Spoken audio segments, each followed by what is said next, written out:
When Alex races, I'm terrified most of the time. It can be, with this sport, an emotional roller coaster. We are with him every step of the way. We are checking the tracker constantly, we are checking our phones, we're on call 24/7. I worry about everything. That is my job, is to worry about what's going to happen next, how are we doing, are we okay? Yeah, it's just part and parcel of what we do.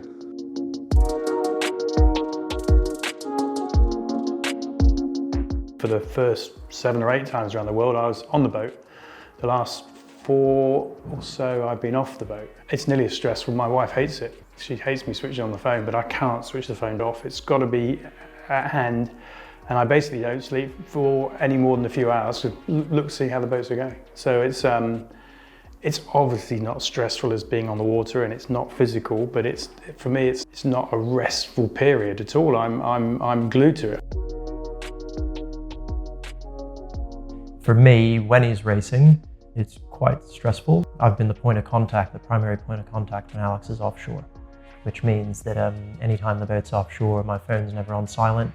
I get WhatsApp messages, phone calls, emails at all hours of the day at any time, and it kind of takes over my life. So for me in particular, when the boat's offshore, it's very much living and breathing it. I'm looking at the tracker every time it updates and talking to Alex all the time, and have a very good connection to what's happening on the water. I know how Alex works, he knows how I work from a support role, so we communicate very well. I can tell straight away when he calls by how he's talking, what kind of mood he is, if he's feeling nervous or anxious or comfortable with the boat. That's something we've developed over the last 15 to 16 years. Within 30 seconds of him being on the phone, I'll know whether he's tired or not. You spend a lot of your time in a state of exhaustion, and very quickly I can pick up if he's in that situation. 2 or 3 times I've literally put the phone down and thought, crikey, I don't know how he's going to keep his eyes open. Although he's very much remote when he's out there and isolated when he's out there on his own, everybody's at the end of the phone. And we're all on call 24/7, twitching, jumping nervously every time that phone rings.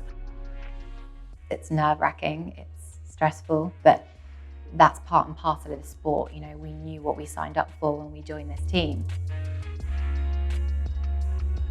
You definitely do feel a part of the boat still as he's out there in the ocean. And having sailed with Alex before, you kind of paint a really good picture in your mind of what's happening on board. So that always gives you good insight. So you do feel like you're a part of the boat, and you are thinking about the boat all the time. And if situations develop, then your mind starts going into overdrive. Knowing the boat so well, and when you hear him say something and you know that bit, you've touched that bit, it can be, it can definitely emotional.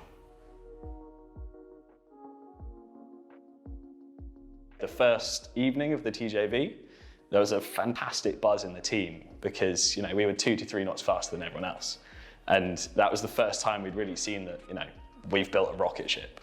And then obviously when we'd broken the sail the next day and things slowed down, you do feel gutted. I think that's natural because we put in so much time to make sure the boat can get there, and you like to see it going well.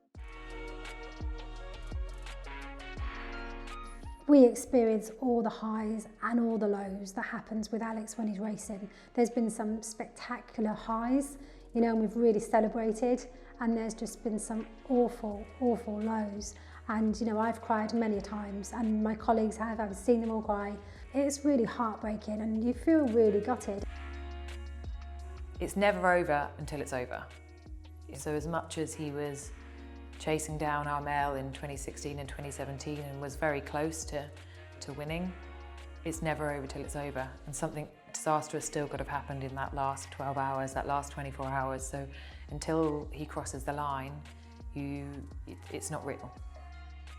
It can be very emotional, but for me, that's also one of the great attractions of working for this team. I don't think any one of us would be doing this if we weren't on that emotional roller coaster with Alex when he's out there.